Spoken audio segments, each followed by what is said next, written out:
Today we'll look at something about the motion of a body along a vertical plane. That means when a body is thrown vertically up, the various parameters associated with are how much time it takes to reach the maximum height. Maximum height in the sense whenever a body is thrown up, it reaches to the maximum height, then it will get back to downwards direction, meaning that when it reaches to the maximum height, its final velocity becomes 0 here.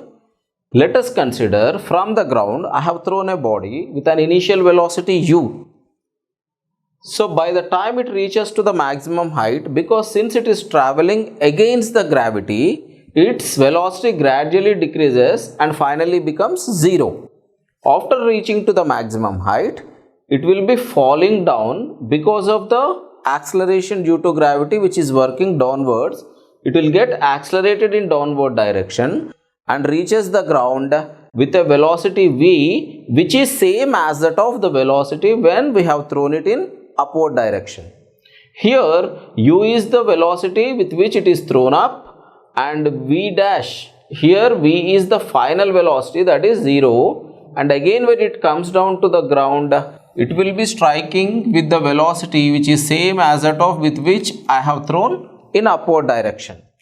Here the time taken to reach the maximum height is called as the time of flight.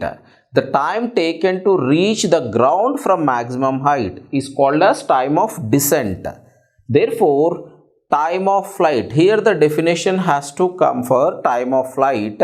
We can define that as the time taken by a vertically thrown up body to remain in the air, because when a body is thrown up in vertical direction, it is going to the maximum height, so it remains in the air. Again, when it is coming back to the ground, still it remains in the air. So during this motion, it is remaining in the air. That is, the time taken by a vertically thrown up body to remain in the air is called as time of flight. So that is the definition of the time of flight. Here, time of flight can be given in mathematical form as time of ascent plus time of descent. Therefore, time of ascent already we have defined or derived the equation for time of ascent as u by g. Therefore, time of ascent is u by g. Again, time of descent is also u by g. Adding them together, I am getting time of flight as 2u by g. That means if initial velocity is given, you can easily calculate the time of flight. And one more parameter what you can consider in this particular concept is how much maximum height it is reaching before its velocity comes to 0. From here to here, you can call it as maximum height. So this is the distance traveled by a body vertically up. So this is the maximum distance it can travel before it takes a turn back. So maximum height can be defined as the maximum distance traveled by a body when it is vertically thrown up with some initial velocity.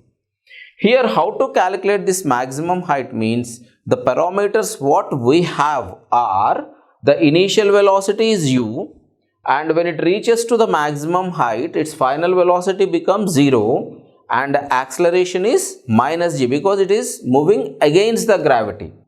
And the distance traveled by it is nothing but the maximum height as the definition says. Therefore, you can use the v square minus u square equal to 2as equation to calculate what is the maximum height, because here the given parameter, the known parameter is only the initial velocity with which it is thrown up. That's the reason using this equation, I can take final velocity as 0, initial velocity u, this is known thing, 2 is the numeral and a is minus g because it is going against the gravity, and s is nothing but maximum height. So simplifying this equation, I will be getting the h maximum as u square by 2g. That means g is a constant. If you are aware of the u value, you can easily calculate what is the maximum height traveled by a body.